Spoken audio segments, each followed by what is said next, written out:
Hi everyone, let's see how you can download and install HP laptop drivers. Simply go to Google and type HP drivers.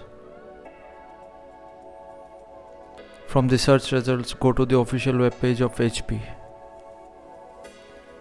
Now you can either click on laptop, or if you have a desktop, click on desktop.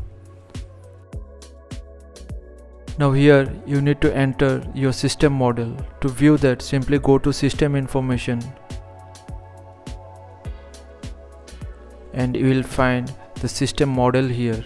Simply click on it and press Ctrl+C to copy the system model number. Now press Ctrl+V here to paste the system model and select your model. That's it. Now it will list all the drivers for your laptop. Simply download each one of them, but do not download the BIOS driver.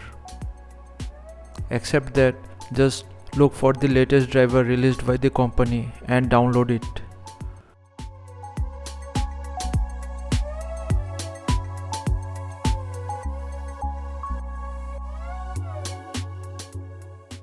After all the drivers are downloaded, simply install them one by one following the on-screen instructions. So thanks for watching. Please feel free to subscribe and support the channel. Thank you.